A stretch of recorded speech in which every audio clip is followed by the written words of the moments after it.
23 सितंबर 1973 विश्व की आत्माओं को लाइट व माइट देने वाला ही विश्व अधिकारी।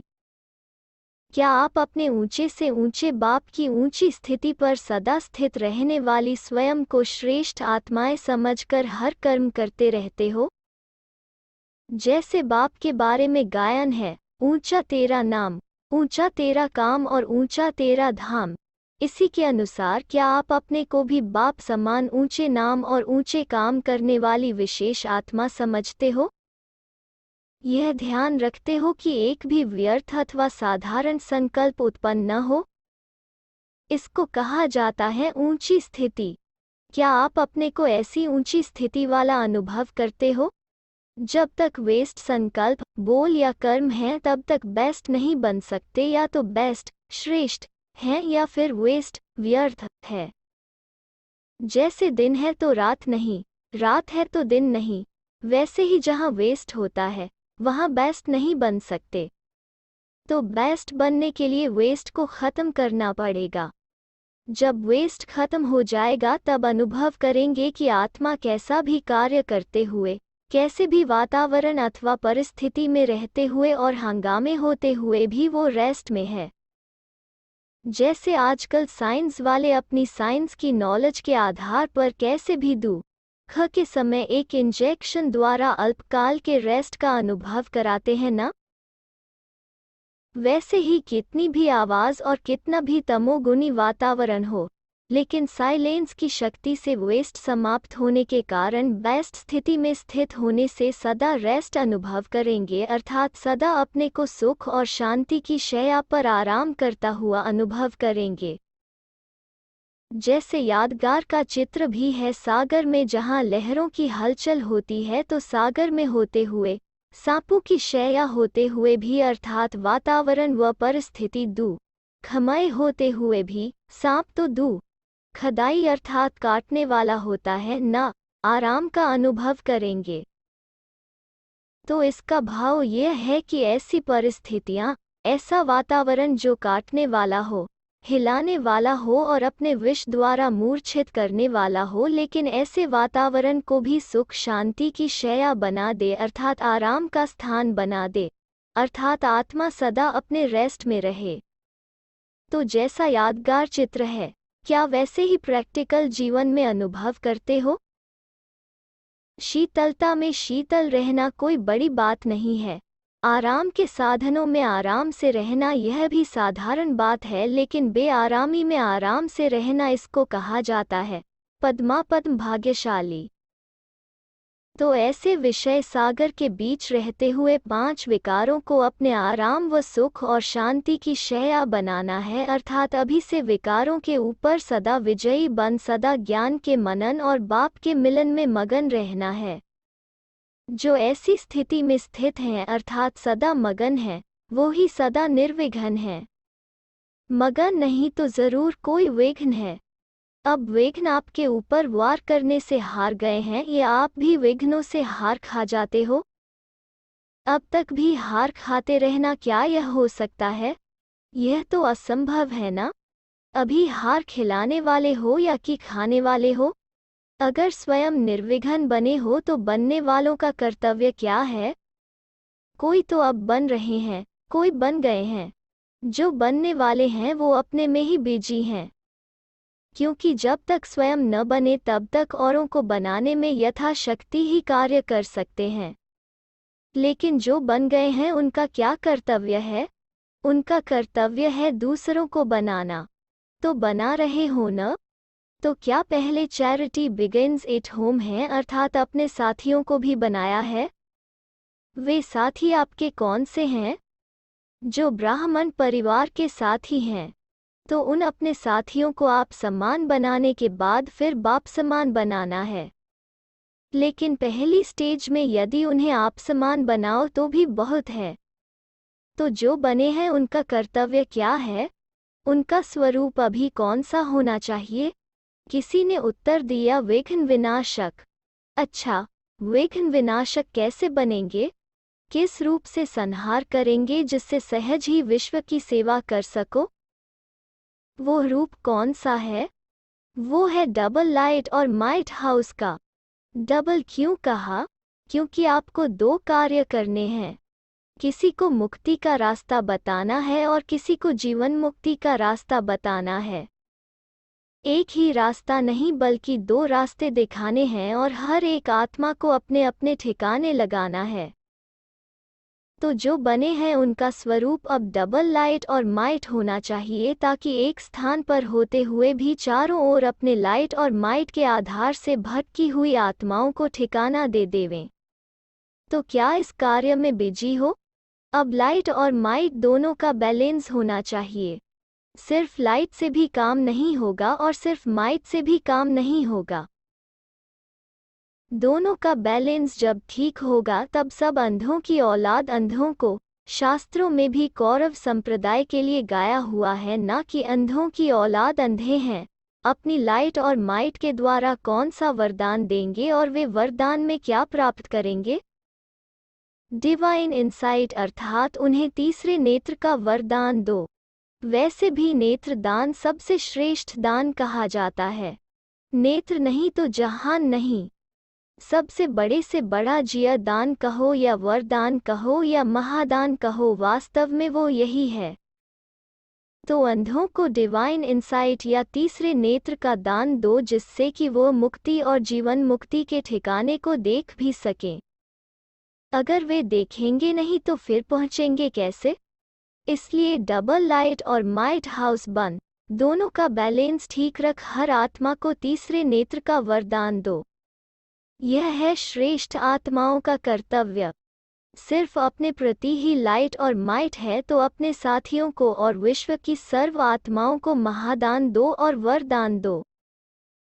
अगर कोई बल्ब चारों ओर रोशनी न फैलाए, सिर्फ जहां जग रहा है उस थोड़े स्थान पर ही लाइट दे तो कहेंगे ना कि यह तो काम का नहीं है। तो अपने को देखो कि क्या मैं स्वयं तक लाइट व माइट देने वाला बना हूँ या विश्व तक लाइट और माइट देने वाला बना हूँ? जितने तक लाइट देने वाले अब बनेंगे उतने ही छोटे या बड़े राज्य के अधिकारी भविष्य में बनेंगे। अगर सिर्फ थोड़ी सी आत्माओं के प्रति लाइट और माइट देने के निमित्त बनते हैं तो वहाँ भी थोड़ी सी आत्माओं के ऊपर ही राज्य करने के अधिकारी बनेंगे। यहाँ विश्व के सेवाधारी तो वहाँ भी विश्व के राज्य अधिकारी होंगे। एक होते हैं राज्य अधिकारी बनाने वाले, जिनको टीचर कहते हैं, वो राज्य कारोबार सिखलाने वाले बनेंगे लेकिन राज्य करने वाले नहीं।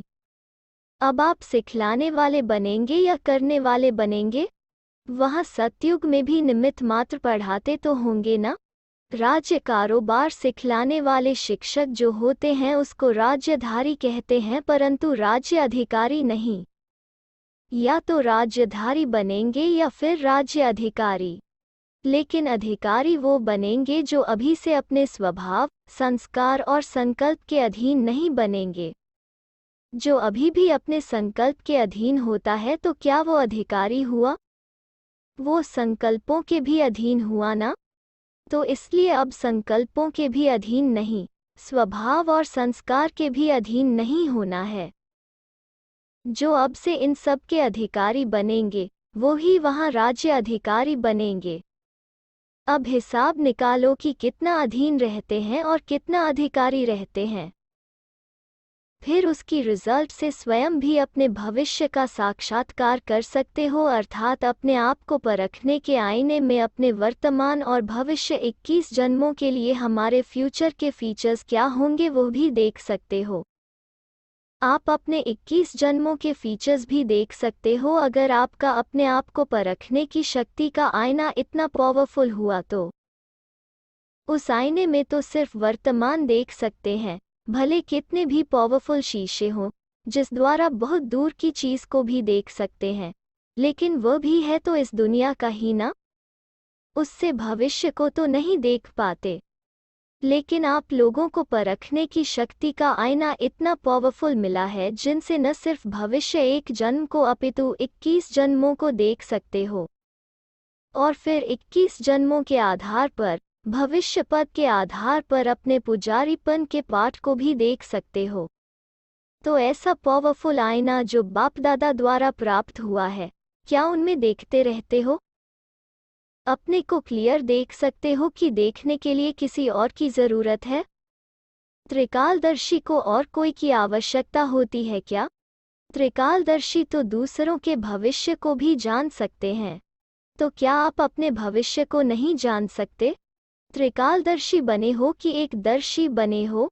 एक दर्शी अर्थात सिर्फ वर्तमान के दर्शी। अब तो त्रिकालदर्शी बन सबको संदेश दो।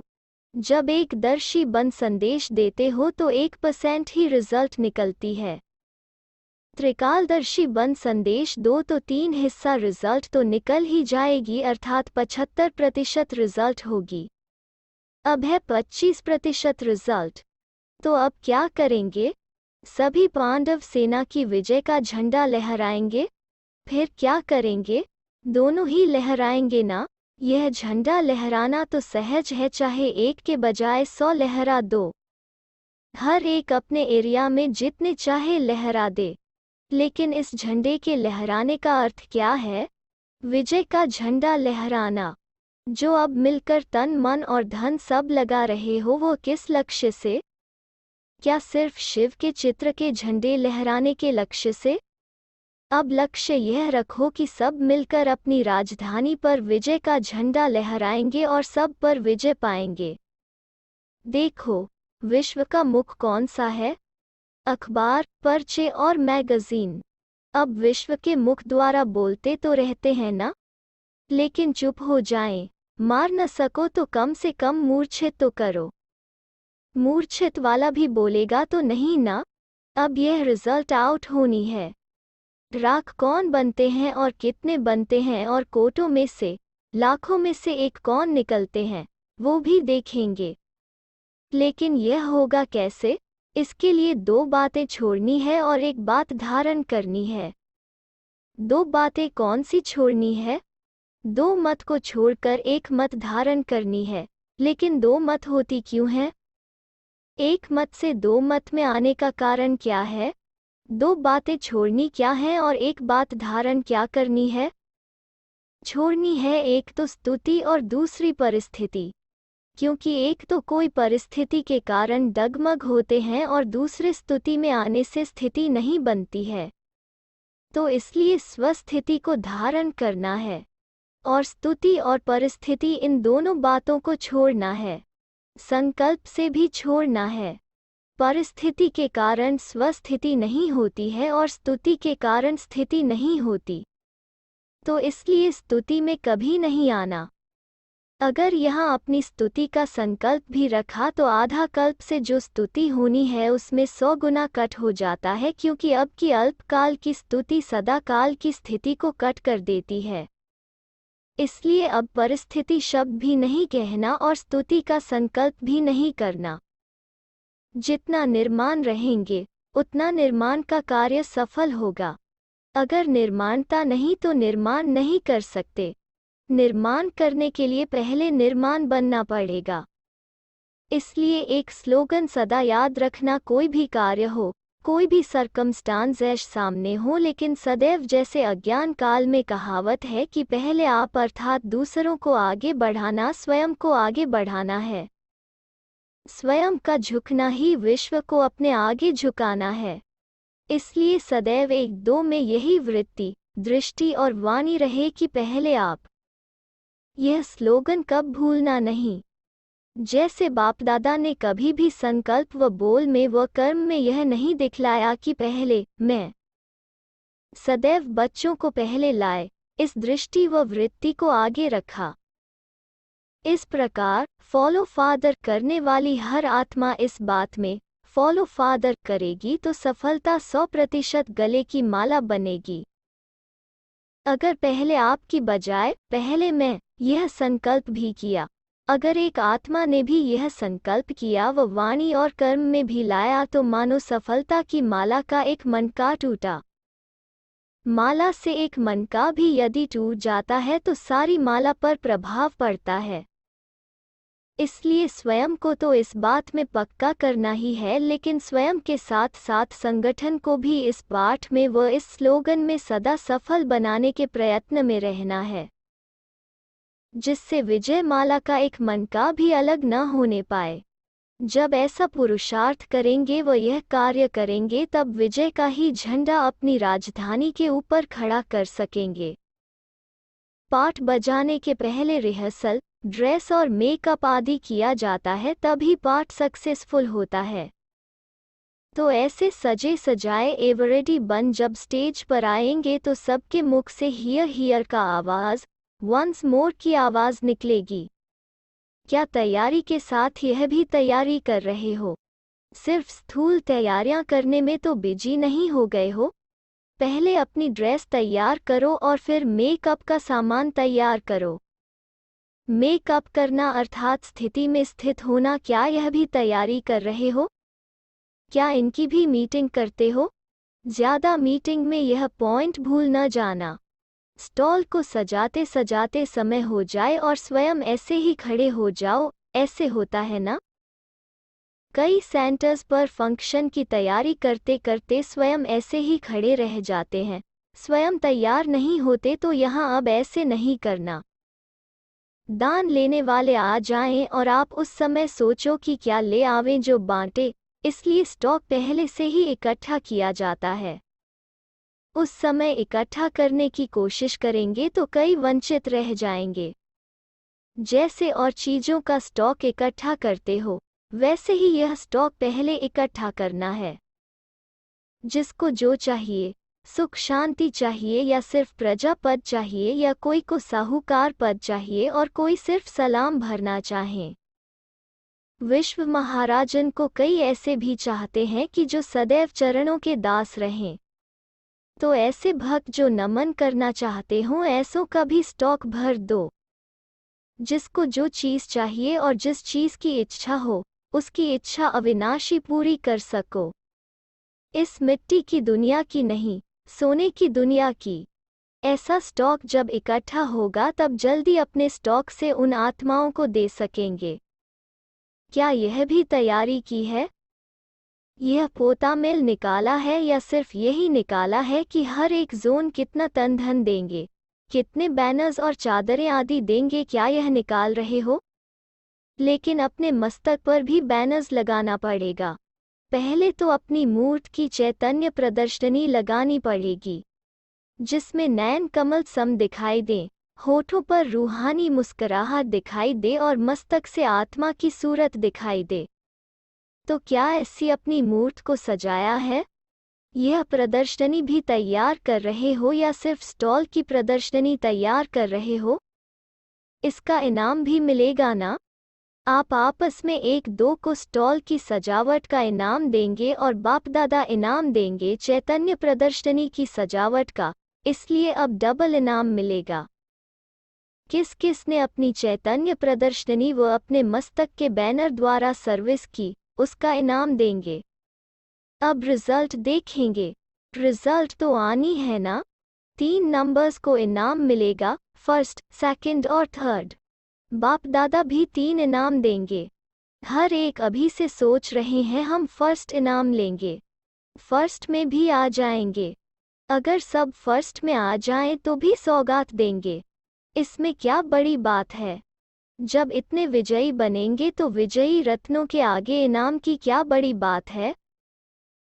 सब फर्स्ट नंबर बनो तो इनाम भी सबको मिलेगा, स्थूल में मिलेगा। सूक्ष्म कहेंगे तो बड़ी बात नहीं होगी।